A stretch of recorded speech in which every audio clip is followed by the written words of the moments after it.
Hey guys, how's it going? Welcome to Isaiah 2.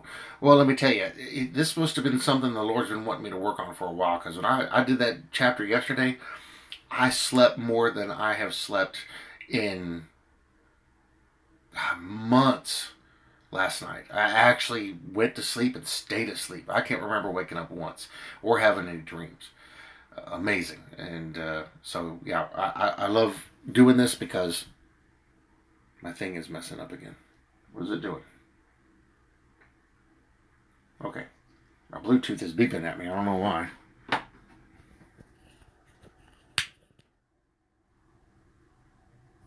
I don't know why. Well, let's say we're going to try recording, and if we need to, we can redo it if it messes up. Having a lot of issues. That big giant solar storm is hitting us, and like last night, it threw me off the internet. It did all kinds of things. I had to restart my phone like 5 times. Uh, so Bluetooth is acting up and all that. It just part of the signs of what's coming.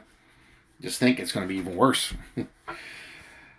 All right, so Isaiah 2, the future house of God. If you guys realized, I'm doing, I had already started the book of Isaiah, but I'm redoing them. I'm starting from the beginning and going through because I want to keep the flow going. But I'm going to leave the previous 3 videos that I did there as reference videos because there's different information in there.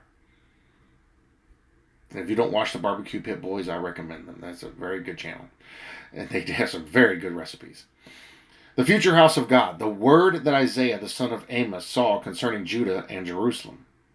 Now it shall come to pass in the latter days that the mountain of the Lord's house shall be established on top of the mountains, and shall be exalted above the hills, and all nations shall flow to it. Now, you've heard me mention this at different times, how topography from a topographical standpoint or topography of the land, that's all going to lift up higher, and because of all the earthquakes and stuff we're going to have, that's going to happen.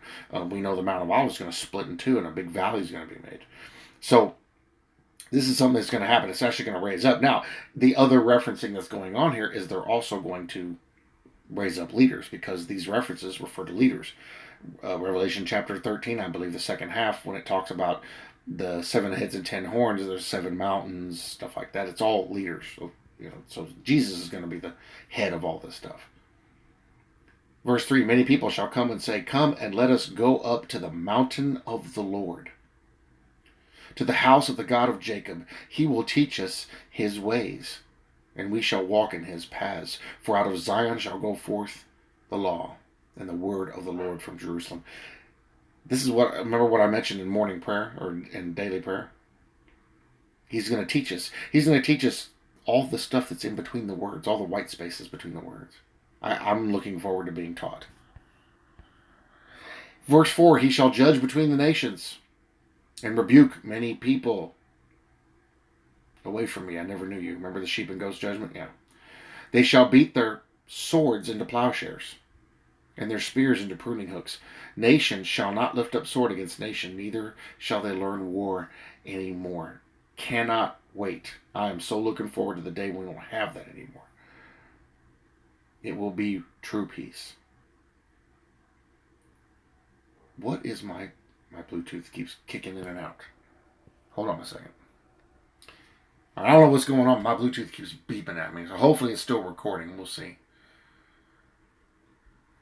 Okay, verse 5. O house of Jacob, come and let us walk in the light of the Lord.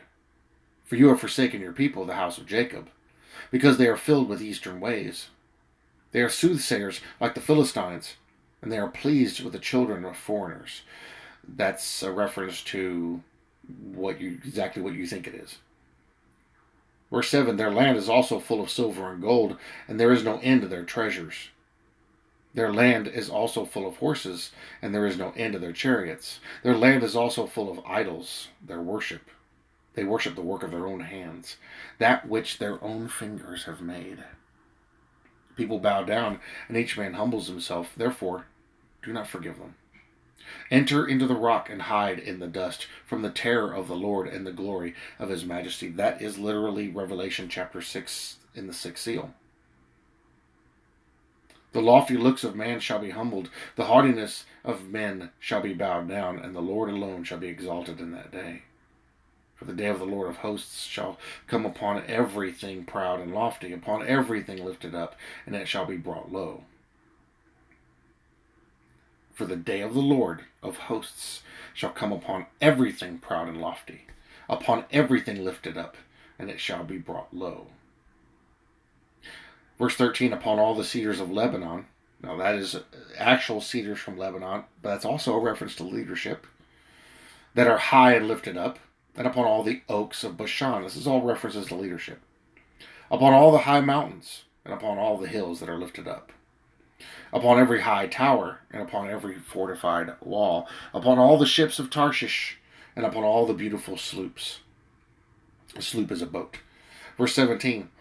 And this is all talking about the different levels of leadership. He's talking about, I'm going to put everybody in their place. Verse 17, the loftiness of man shall be bowed down, and the haughtiness of men shall be brought low. The Lord alone will be exalted in that day. Every president, every prime minister, anybody who is called leader in some form will have to kneel before him, because it will only be him who stands. But the idols, verse 18, he shall utterly abolish. They shall go into the holes of the rocks and into the caves of the earth, from the terror of the Lord and the glory of his majesty, when he arises to shake the earth mightily. In that day a man will cast away his idols of silver and his idols of gold, which they made each for himself to worship, to the moles and the bats. People are going to take their money out of their pockets and they're going to throw it away. They're going to take their necklaces off and throw them away. Their jewelry, they're going to throw it away. Everything that they call now, their keys, everything, they're going to chuck it all out. That's all idols. How are keys idols? People worship their cars. Have you seen some of the stuff people do to their cars?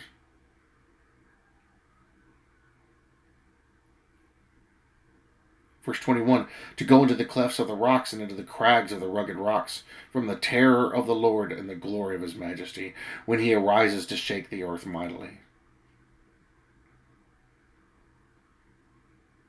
To go into the clefts of the rocks and into the crags of the rugged rocks, from the terror of the Lord and the glory of his majesty, when he arises to shake the earth mightily. Sever yourselves from such a man, whose breath is in his nostrils, for of what account is he? I cannot even begin to tell you how much this smacks of right now. Get away from these people. Don't have anything to do with these people. Separation. And are we not in the midst of separation? How many people that you know you've had to get away from? How many people do you know don't even talk to you anymore? Yeah, the Lord's separating out his people. Because those people are going to see these things. They're going to be the ones hiding in the rocks saying, fall on us. Fall on us. Hide us from the face of the Lamb, for the day of his wrath has come. This is talking about that time frame. And it's shockingly close to that same description. It's going to be horrible. Who would want to be here for that? Who would knowingly and willingly want to be here for that when we're not accounted for that condemnation? When we are not under the wrath. So, that was Isaiah 2. Kind of quick, but makes its point very, very, very adamantly. Tomorrow will be Isaiah 3, judgment on Judah and Jerusalem. Golly, this Bluetooth, what is it doing? I don't know what's going on here. I got to figure this out. Hopefully it's not cutting out my voice. I'm about to review it and see. If it is, I'll refilm this. But guys, I told y'all Isaiah was going to be a ride, and it's already starting. Like, we've already gone to the top of the roller coaster, and we're shooting down. But the thing is, it's like double the drop. And it's just going to be like this all the way through this book. I love the book of Isaiah, and there's a reason why this book is so important. Thanks for watching. See you in the next one.